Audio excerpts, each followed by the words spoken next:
in the studio, our sketch program and our clay model development, there were two specific things that we really wanted to go after. Obviously, advance the look of the vehicle.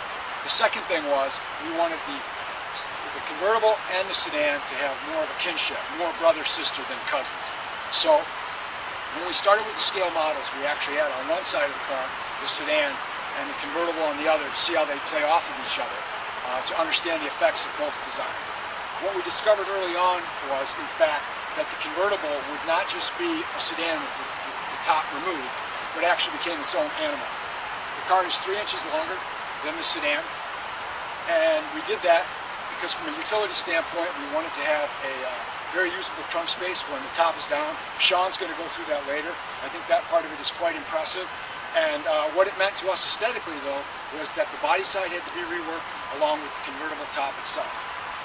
From the A-pillar forward, however, that part of the car is the same with the sedan. Familiar egg crate grille with the winged header. I'm going to talk about that a little bit later. On the inside of the car, the key slot headlamps, that's also a Chrysler brand Q on some of our other vehicles, and the sculpted character of the hood. As we go around to the body side, if you'd like to come around, please.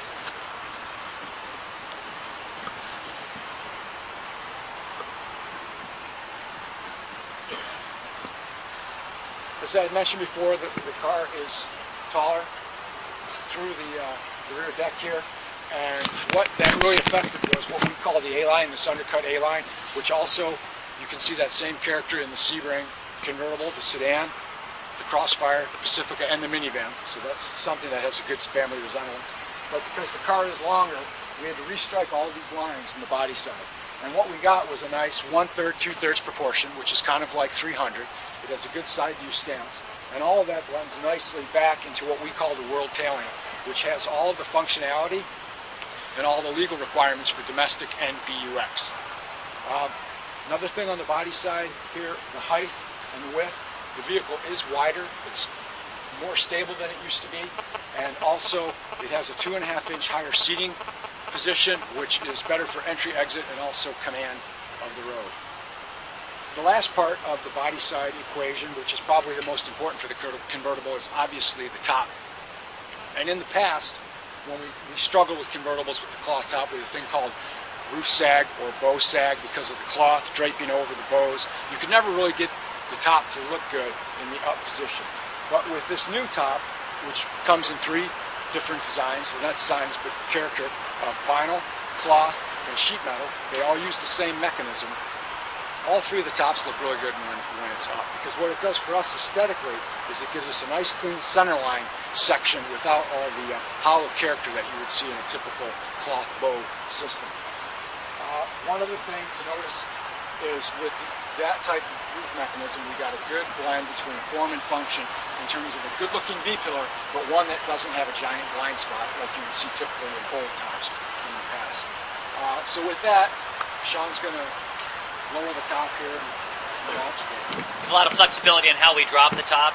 There's a switch on the left side of the dash that you can press just once, press it and let go, and then the whole operation happens on its own, which is very convenient for the customer.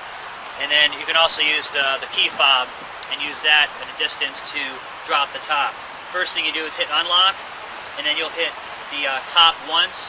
There's a top button in the left corner, and hit it again and hold that for the duration. I'll do that here.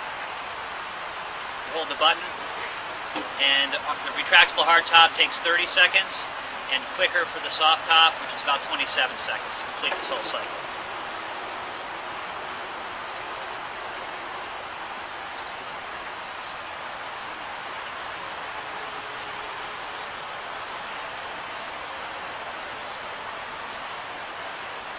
Does the car have to be in park when you do this? It has to be no speed. You have to be.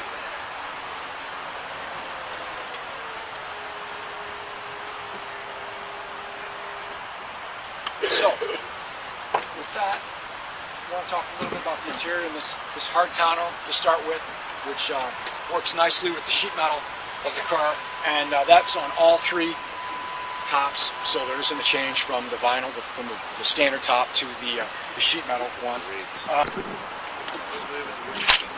Yeah, the windscreen's designed so you can keep it up. There's a little clearance. It's designed to keep it in the car as long as you like.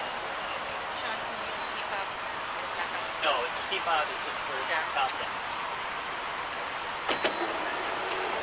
Now when you're operating today, there's a messaging inside here that says it will actually chime and actually say top complete. If you're close, you'll be able to hear that. If you continue to hold the switch after the chime, conveniently the windows go all the way up.